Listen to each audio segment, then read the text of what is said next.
ఒకటి కాదు, రెండు కాదు, ఏకంగా 15,000 కోట్ల విలువైన ఆస్తిని పోగొట్టుకున్నాడు సైఫ్ అలీ ఖాన్.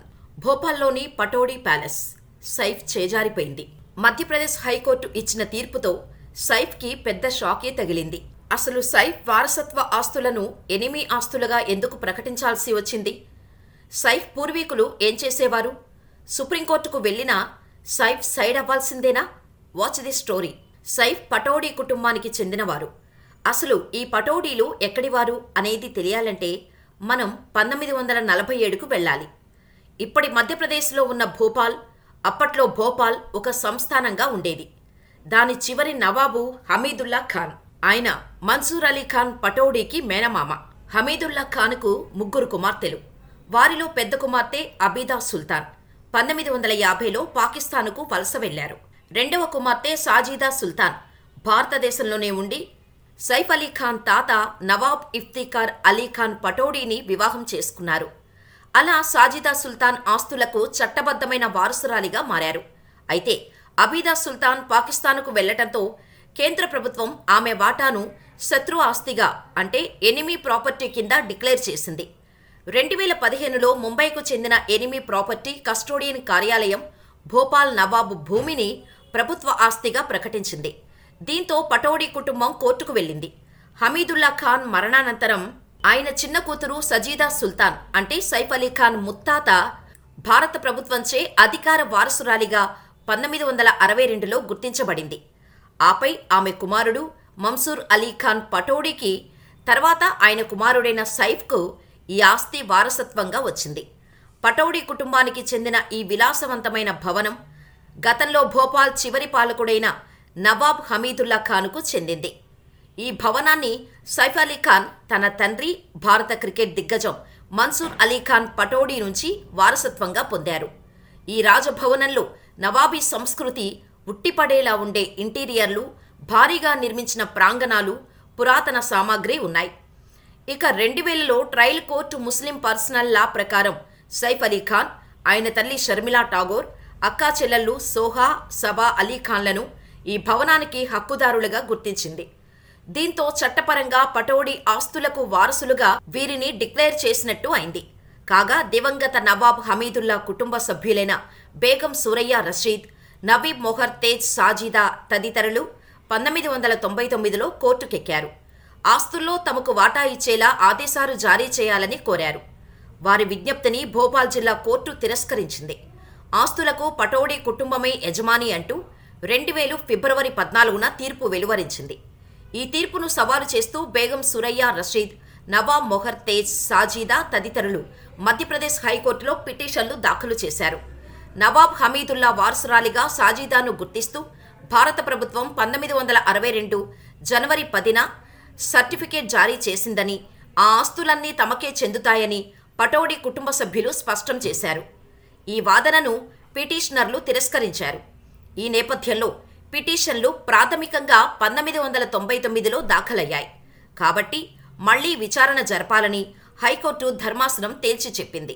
అయితే భారత ప్రభుత్వం ఎనిమీ ప్రాపర్టీ యాక్టు ప్రకారం ఆ ఆస్తిని శత్రు సంపత్తిగా గుర్తించింది. ఈ చట్టం ప్రకారం భారత విభజన సమయంలో లేదా ఆ తర్వాత పాకిస్తాన్ వెళ్లిన వ్యక్తులు భారత పౌరసత్వాన్ని వదిలి వెళ్లినట్టయితే వారి ఆస్తులను భారత ప్రభుత్వం స్వాధీనం చేసుకునే హక్కు ఉంటుంది.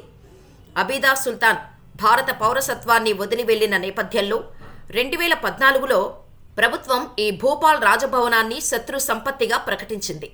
ఇక 2024 డిసెంబర్లో మధ్యప్రదేశ్ హైకోర్టు తాత్కాలిక స్టేను ఎత్తివేసి సైఫ్ అలీ ఖాన్ పిటిషన్ను రిజెక్ట్ చేసింది. అప్పటి నుంచి కుటుంబానికి అప్పీల్ చేసుకునే అవకాశం ఉండగా వారు అప్పీలు దాఖలు చేయలేదు. అయితే హమీదుల్లాకు చట్టబద్ధ వారసురాలు అబీదా మాత్రమే అని, ఆమె పాక్కు వలస వెళ్లినందువల్ల ఎనిమీ యాక్టు ప్రకారం ఆ ఆస్తులను కాందిశీకుల ఆస్తులుగా గుర్తిస్తున్నట్టు కస్టోడియన్ ఆఫ్ ఎనిమీ ప్రాపర్టీ కార్యాలయం 2015లో ప్రకటించింది. దీన్ని సవాలు చేస్తూ సైఫ్ కుటుంబ సభ్యులు మధ్యప్రదేశ్ హైకోర్టులో పిటిషన్ వేశారు. ఈ పిటిషన్ను హైకోర్టు కొట్టివేస్తూ పలు కీలక ఆదేశాలిచ్చింది. ఇలా ఈ వివాదం 2014లో మొదలైంది. Custodian of enemy property department notice నుండి వచ్చింది. ఇది పటౌడీ కుటుంబ ఆస్తులను ఎనిమీ ప్రాపర్టీ చట్టం పరిధిలోకి తీసుకువచ్చింది. వాటిని విదేశీ పౌరుడి ఆస్తులుగా ప్రభుత్వ నియంత్రణకు లోబడి ఉంటుందని ప్రకటించింది. ఇటీవల పరిణామాలలో మధ్యప్రదేశ్ హిప్ కోర్టు స్థానిక ట్రయల్ కోర్టు 25 ఏళ్ల నాటి తీర్పును రద్దు చేసి కేసును పూర్తిగా తిరిగి విచారించాలని ఆదేశించింది. కోర్టు తాజా ఆదేశం ప్రకారం ఈ విషయాన్ని ప్రారంభం నుండి పునఃపరిశీలించాలని, ట్రయల్ కోర్టుకు 1 సంవత్సరంలోపు విచారణను ముగించాలని ఆదేశాలు జారీ చేసింది. ఈ తీర్పుతో పటౌడీ కుటుంబానికి చెందిన మరో చారిత్రక ఆస్తి వారి వశం నుండి తొలగిపోయింది.